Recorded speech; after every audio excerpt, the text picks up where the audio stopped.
오늘은 지난주에 사도행전 서론을 했고요.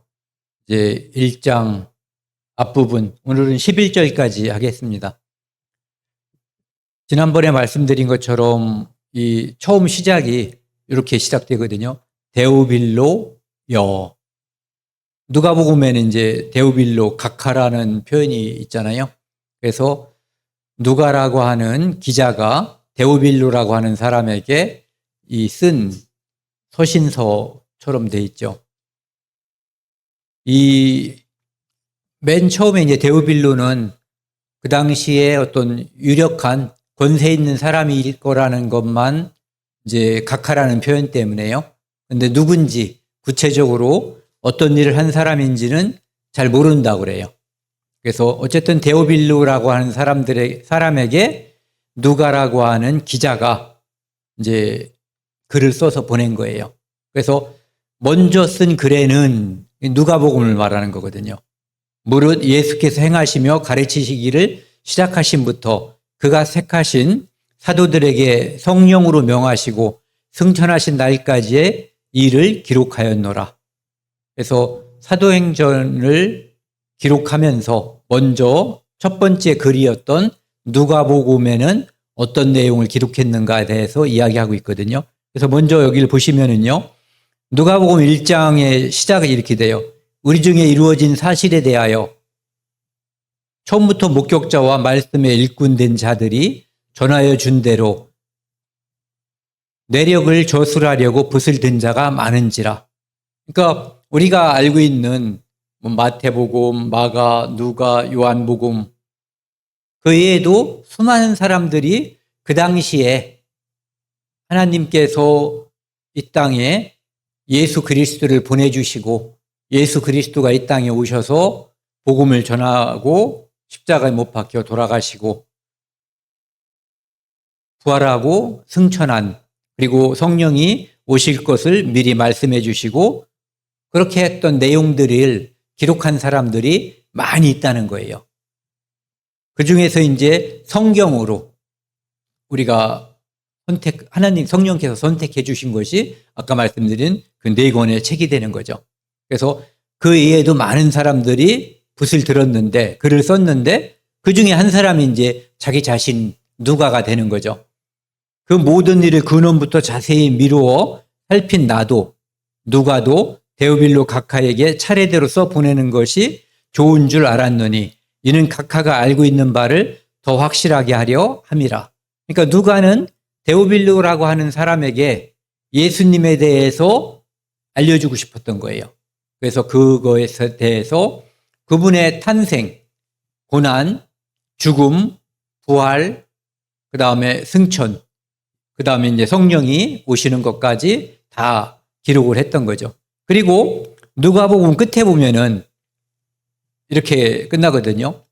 예수님께서 이제 부활하시고 이 땅에서 40일 동안 많은 사람들에게 자신이 이 땅에서 이루어 놓은 그 일에 대해서 구약 성경과 비교하게 하면서 다 설명을 해 주신 것 같아요. 볼지어다 이제 승천하기 전에 내가 내 아버지께서 약속하신 것을 너희에게 보내리니, 성령이죠. 너희는 위로부터 능력으로 입혀질 때까지 이 성에 머물라 하시니라. 그러니까 위로부터 능력이 입혀진다는 것이 성령이 오시면 권능을 받는다고 되어 있잖아요. 그걸 이제 말씀하시는 거예요. 예수께서 그들을 데리고 베다니 앞까지 나가서 손을 들어 그들에게 축복하시더니 축복하실 때 그들을 떠나 하늘로 올려지시니. 그 예수님께서 수많은 사람들이 보는 데서 갑자기 사라진 게 아니고 나타나실 때는 부활하신 후에 나타나는 걸 보면은 갑자기 나타나고 또 갑자기 사라져버리고 그러잖아요. 근데 이 장면은 수많은 사람들이 이렇게 고개가 점점 각도가 좀 이렇게 굽혀지게끔 위로 다 올라가다가 어느 시점에 이제 보이지 않으셨겠죠. 그런 것들을 많은 사람들이 승천하는 장면을 직접 바라본 거예요. 그래서 그들이 그에게 경배하고 큰 기쁨으로 예루살렘에 돌아가 늘 성전에서 하나님을 찬송하니라. 이렇게 끝나는 거예요. 그러니까 시작과 끝, 그다음에 그 중간은 예수님의 공생애라고 하는 그것을 이제 누가가 기록했다라고 하는 것이죠. 그래서 그가 택하신 사도들에게 성령으로 명하시고 승천하신 날까지의 일을 기록하였노라. 누가복음에는 그것을 기록했고, 그 다음에 사도행전에는 지금부터 이제 내가 기록한 내용들. 그러니까 예수님께서 이 땅에서 하신 일, 그것은 자기 백성을 그들의 죄에서 구원하기 위해서 이 땅에 오신 거잖아요.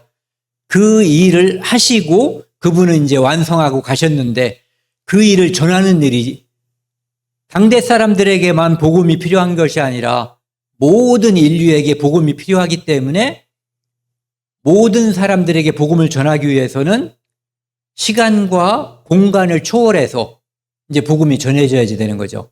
그래서 공간상으로는 그 당시에 제자들이 갈 수 있는 공간까지, 사도행전에서는 로마까지, 그리고 후대 사람들에 의하면 서바나 스페인까지 복음이 전해졌다라고 이야기를 하거든요. 사도시대에. 그리고 이제 시간상으로는 복음이, 우리가 다른 사람들에게도 복음을 전하잖아요. 그런데 제일 먼저 전하는 것은 그 성과에 관계없이 가족들에게 먼저 전하잖아요. 그러면 가족들에게 복음을 전하고 또 그 가족이 가족을 낳게 되고, 그래서 결국은 이 세상이 존속할 때까지 계속해서 복음이 전해지는 거죠. 그래서 지난주에도 말씀드린 것처럼 사도행전은 끝나지 않은 이야기라는 거죠. 그래서 그 당시에는 사도들이 전했고, 사도들에게 복음을 받은 사람들에 의해서 이렇게 면면이 이어지고 있는 복음이 오늘날 우리 시대에 우리까지 왔고, 우리가 또다시 다른 세대들의 우리 후손들에게 이 복음을 전하고, 그들이 또 복음을 전해서 이 땅에 예수님이 오시는 순간까지 이 사도행전의 이 이야기는 이어지는 거죠.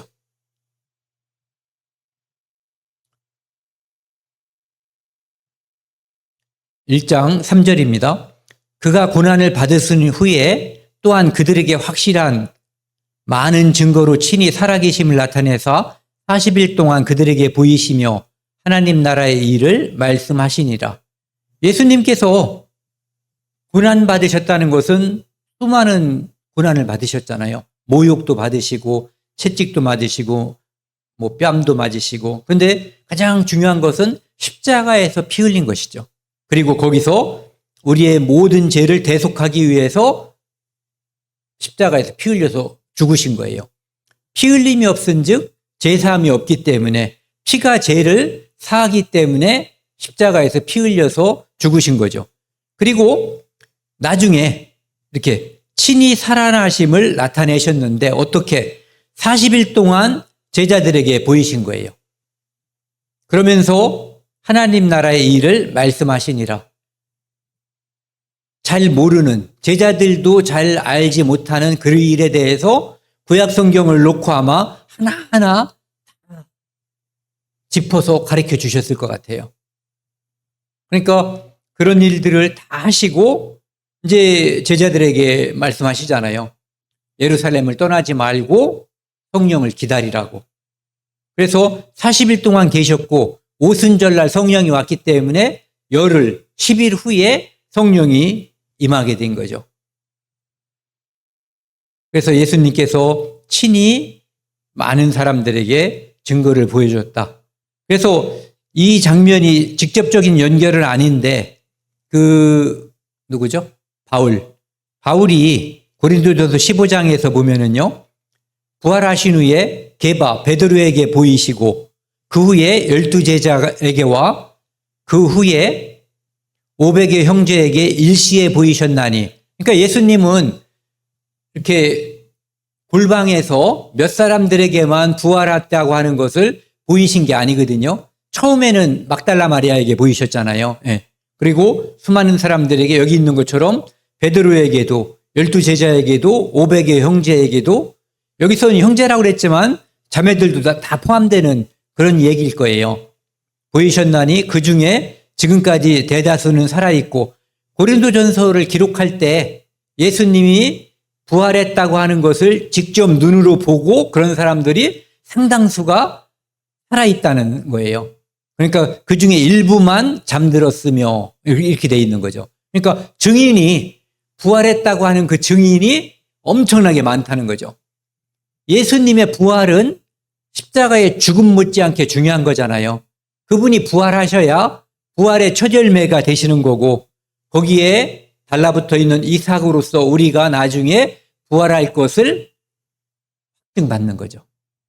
그래서 그 후에 야고보에게 보이셨으며 그 후에 모든 사도에게와 여기 보시면 맨 나중에 만삭되지 못하여 난 자 같은 내게도 보이셨느니라. 그러니까 사도 바울은 자기 자신을 이렇게 약간 낮춰서 실제로 뭐 8삭동이나 9삭동이나 7삭동이었는지는 잘 모르지만은 실제 그렇지 않고 그냥 자기를 나는 예수 믿는 사람들을 잡아다가 죽이고 고난을 가했던 사람이기 때문에 자기 자신을 낮추기 위해서 한 말일지도 모르겠어요. 어쨌든 자기도 부활하신 예수님을 직접 봤다라고 하는 것을 이야기하고 있는 거죠. 그러니까 부활하신 예수님을 본 사람들은 수도 없이 그 당시에 많았던 거예요. 그러니까 지금 우리는 예수님이 부활했다는 것을 성경을 통해서 알고 있거든요. 왜? 성경이 증거하니까. 그런데 이분들은 그 당시에 직접 눈으로 보고 만지고 함께 교제하고 식사하고 했던 사람들이 이렇게 많이 있었다는 거예요. 그러니까 데오빌로 당신도 이렇게 많은 사람들이 부활했다고 하는 것을 증거하고 있다라고 하는 것을 알았으면 좋겠다. 이런 얘기를 같이 하고 있는 거죠. 그 다음에요. 4절, 5절입니다. 사도와 함께 모이사 그들에게 분부하여 이르시되 예루살렘을 떠나지 말고 내게서 들은 바 아버지께서 약속하신 것을 기다리라.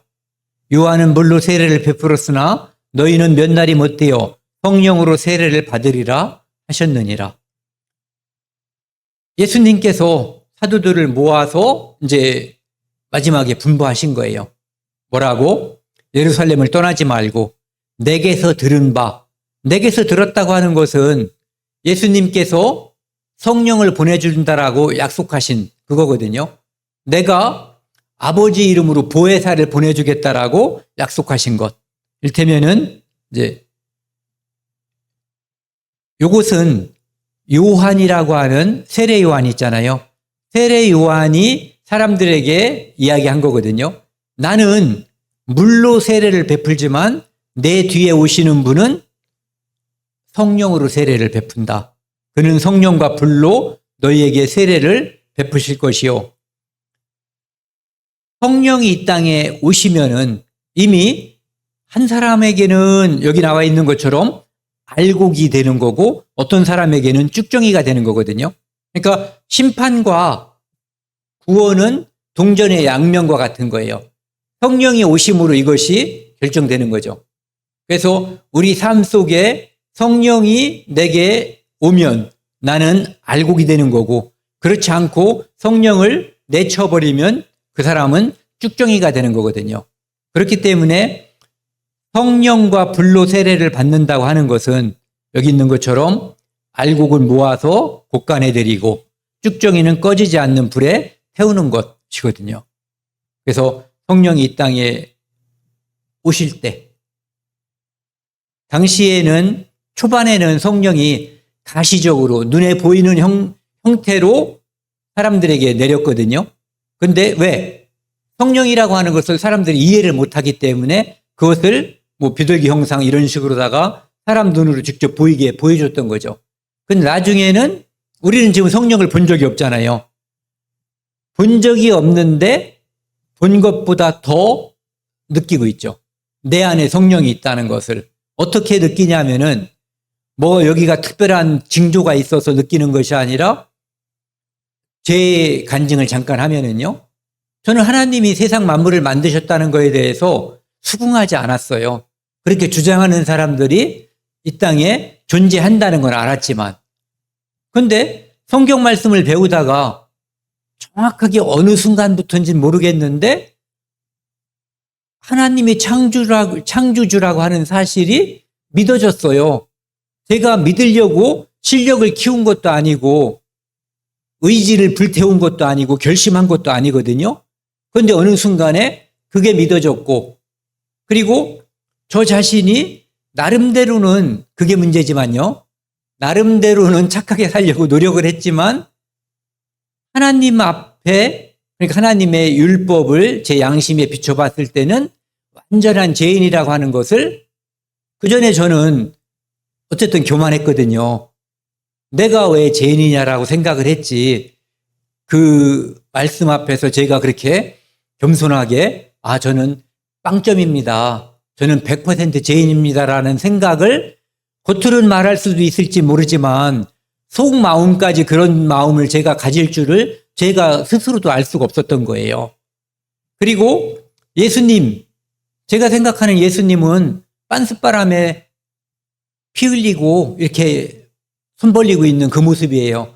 저도 조롱을 했던 그런 모습이란 말이에요. 그런데 그분이 나를 위해서 이 땅에 오셨고, 나를 위해서 피를 흘리셨고, 나를 위해 죽으셨고, 나를 위해 부활하셨고, 나를 위해 승천하시고, 나를 위해서 다시 오신다라고 하는 그 약속이 어느 순간에 믿어져 버린 거예요. 그러니까 이 성령이 오셔서 그 당시의 사람들에게도 지금 제가 간단하게 말씀드린 그런 일들이 일어났을 거란 말이에요. 그런데 그 당시에는 또 보이기까지 했었던 거죠. 네. 그래서 앞에 있는 것처럼 성령으로 세례를 받으리라. 여기서 말하는 세례는 성령이 이 안에 오는 것을 말하는 거예요.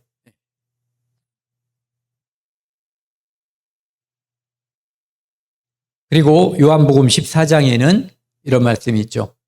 이제 예수님께서 내가 다시 돌아간다, 제자들에게 얘기하는 거예요. 제자들은 겁나잖아요. 이분하고 같이 있으면은 순환무적인데, 먹을 것도 병든 것도 죽음도 걱정이 없는데 이분이 어느 날 갑자기 내가 돌아간다라고 하는 거예요.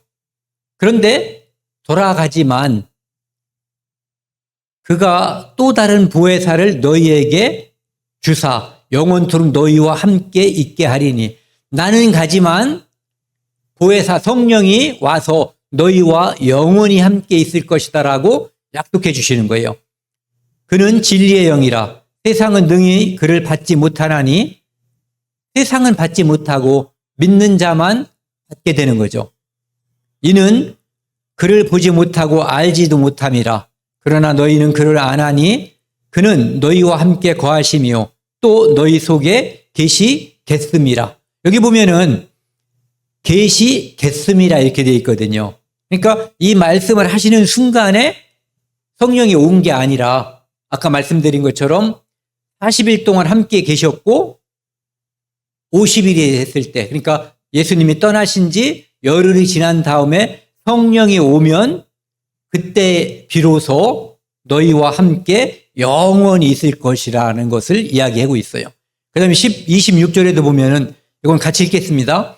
보혜사 곧 아버지께서 내 이름으로 보내실 성령, 그가 너희에게 모든 것을 가르치고 내가 너희에게 말한 모든 것을 생각나게 하리라. 이게 바로 지금 우리 안에서 역사하는 그 성령이거든요. 그래서 이분이 이 안에 오셨기 때문에, 안 왔으면은, 성령이 오지 않았다면 지금도 저는 하나님이 계신지 안 계신지, 만물을 창조하셨는지 저절로 됐는지 이런 거에 대한 정확한 지식이나 정립되어 있는 게 없을 거예요. 근데 성령이 오셔서 아까 말씀드린 것처럼 그런 거에 대해서 정확한 판단이 있었죠, 예전에도. 그런데 정답이 아니었던 거죠. 근데 지금은 정답을 성령께서 알려주셨고 그분이 가르치는 것을 우리가 살면서 느끼는 거예요. 우리가 다른 생각, 옳지 못한 것을 할 때 내 안에서 뭔가가 역사한다는 것을 내가 아닌 다른 인격체가 나에게 뭔가를 격동시켜주고 만류하고 있다라고 하는 것을 다들 느끼실 거예요. 우리 안에 성령이 계시는 거거든요. 6절, 7절입니다. 그들이 모였을 때에 예수께 여쭈어 이르되 주께서 이스라엘 나라를 회복하심이 이때니까 하니, 이스라엘 사람들은 예수님이 십자가에서 죽으시고 부활하셨지만 이제 곧 돌아가서 성령을 내려주시겠다고 하고 이제 40일 동안 함께 있었잖아요. 그러니까 오죽 많은 교육을 시켰겠어요.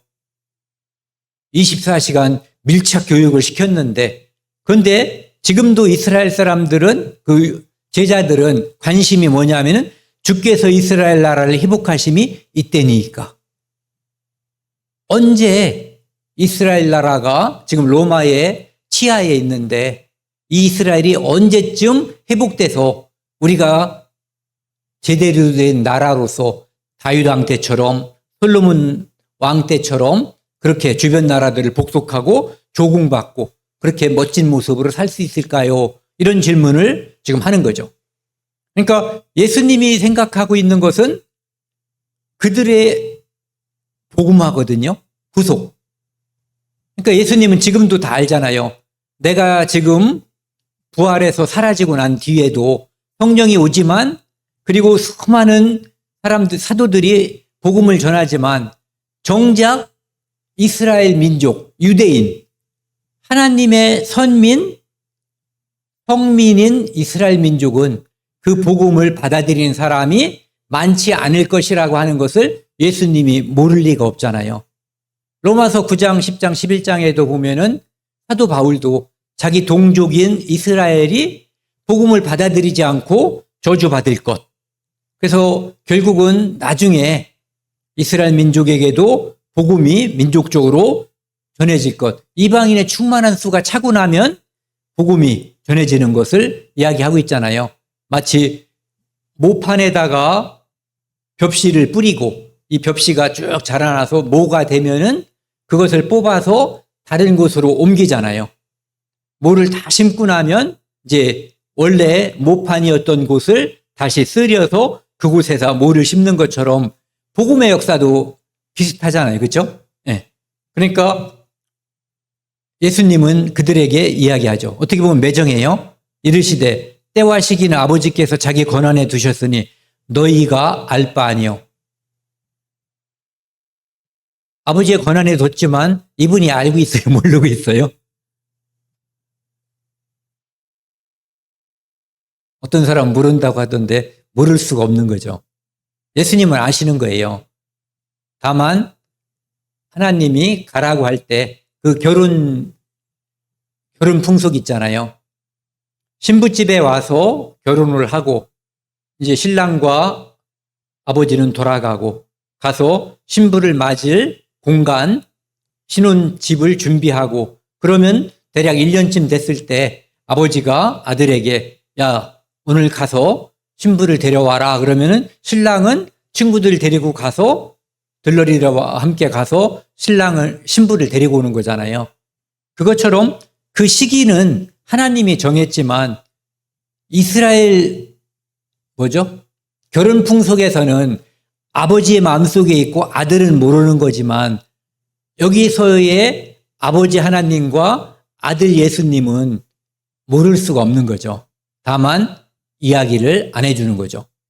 그러니까 이스라엘 민족은 그때부터 예수님이 승천하시고 나서 지금 이제 한 2000년 된 거잖아요. 거의. 이때까지 이스라엘 사람들 중에서도 개별적으로 구원받은 사람이 존재하고 앞으로도 구원을 받겠지만 민족적으로는 아직도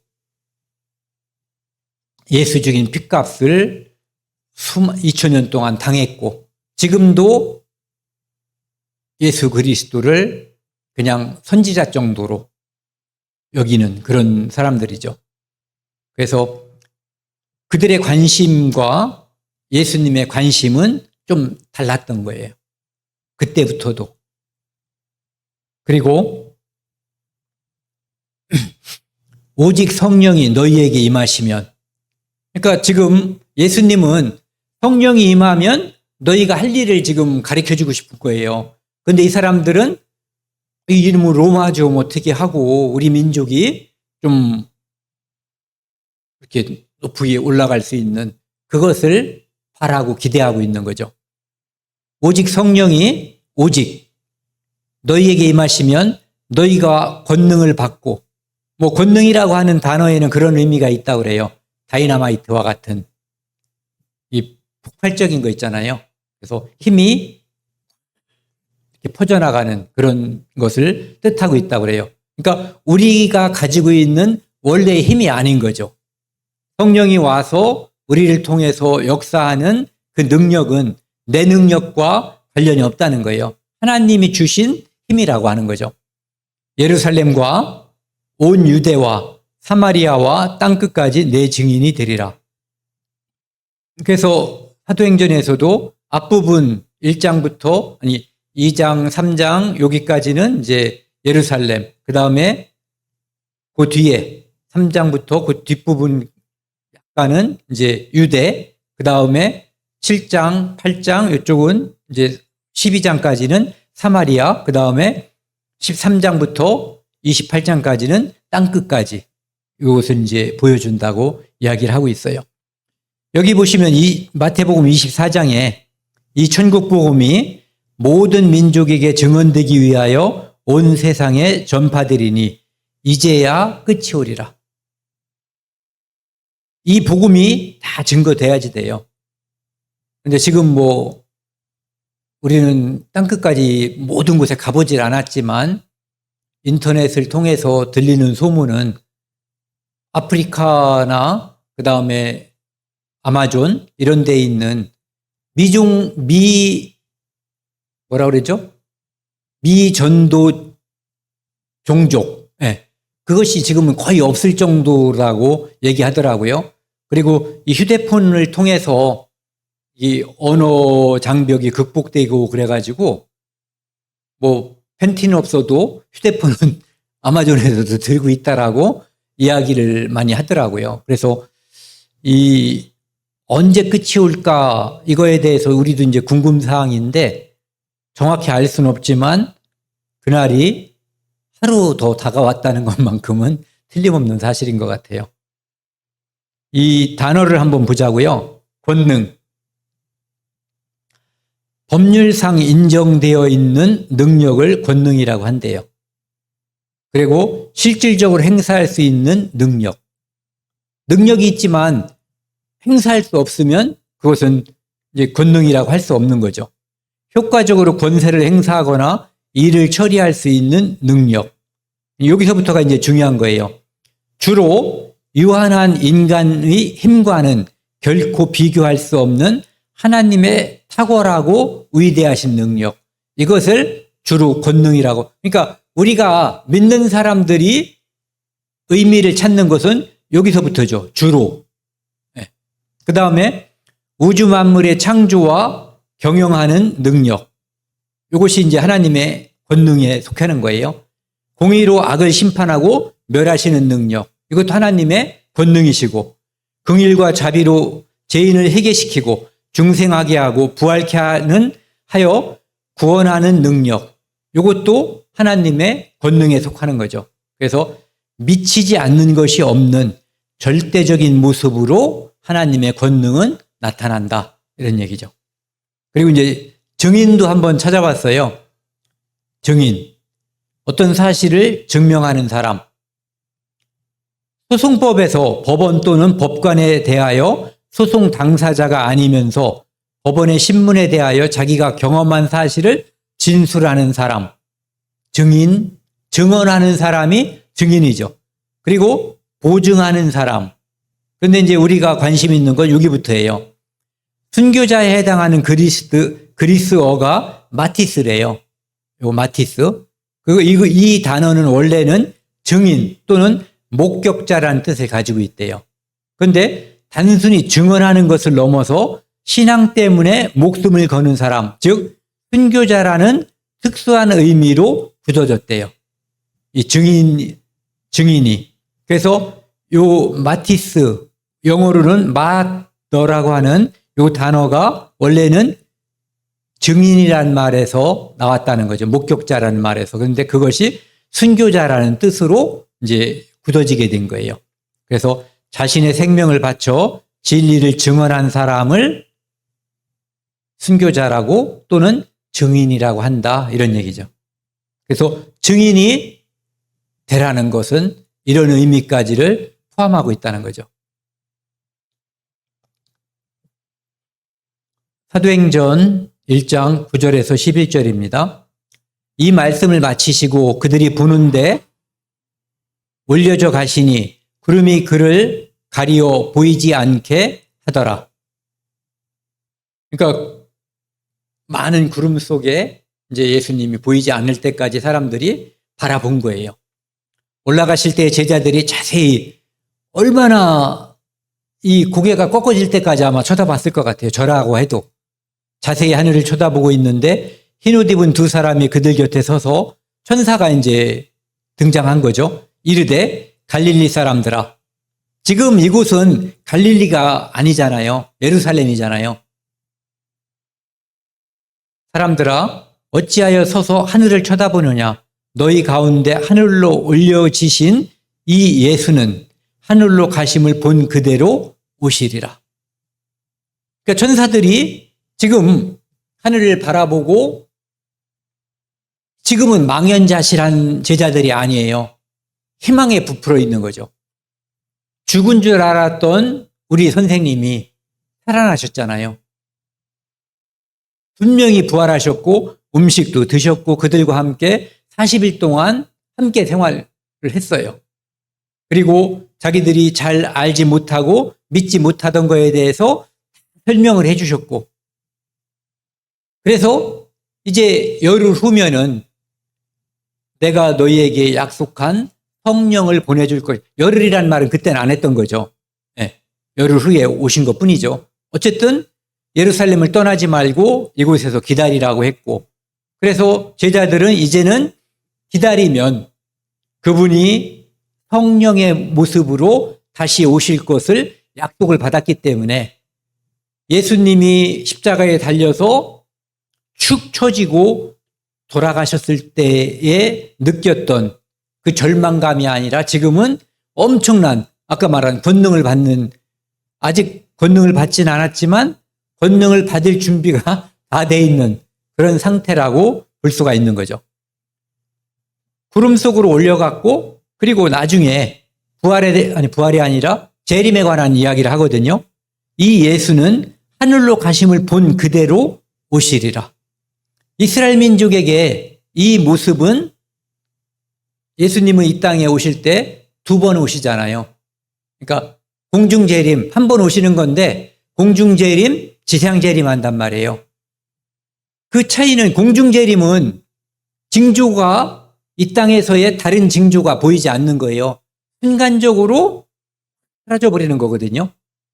그런데 지상재림은 엄청난 천군천사와 나팔과 온갖 것이 위에서 정말 사람이 만들기 어려운 그러한 연출하는 장면을 가지고 백마 타신 예수님께서 하늘에서 이렇게 구름 타고 백마를 탄 상태로 성도들과 함께 내려오는 장면을 이스라엘 민족만 보겠냐고요.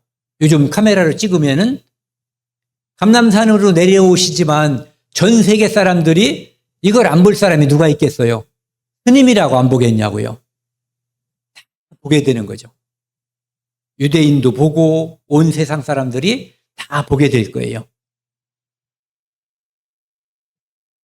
마태복음 24장 30절에 보면은요, 그때에 인자의 징조가 하늘에서 보이겠고, 이때는 징조가 보이고 가시적인 모습으로 시간이 서서히 내려오는 모습이 아마 올라갈 때 서서히 올라갔던 것처럼 그렇게 보일 거예요. 그래서 그때의 땅의 모든 족속들이 통곡한다고 되어 있어요. 진짜다. 이제 우리는 죽었다. 그들이 인자가 구름을 타고 능력과, 아까 이게 능력이 권능이죠. 큰 영광으로 오는 것을 보리라. 마가복음에서도요. 그때에 인자가 구름을 타고 큰 권능과 영광으로 오는 것을 사람들이 보리라. 너희들이 본 그대로 지금 올라가는 것을 본 그대로 다시 본다고 그랬거든요. 누가복음에서도 그때에 인자가 구름을 타고 능력과 큰 영광으로 오는 것을 보리라. 그리고 요한도 계시록 1장 7절에서요. 볼지어다 그가 예수님이 구름을 타고 오시리라. 각 사람이 눈이 그를 보겠고 다 볼 거예요. 우리는 함께 할 거고 그를 찌른 자도 유대인들도 볼 것이요 땅에 있는 모든 족속이 그로 말미암아 애곡하리라. 여기선 통곡한다고 돼 있고 여기선 애곡하리라. 그러하리라. 아멘. 오늘은 여기까지요. 예수님께서 다시 올 것을 천사가 이야기해 준 거예요. 그리고 이제 다음 시간에는 예수님께서 약속하신 대로 성령을 기다리는 제자들의 모습들, 그 다음에 이제 한 명 죽은 그 사도를 보충하는 모습, 그런 것들을 함께 나누도록 하겠습니다.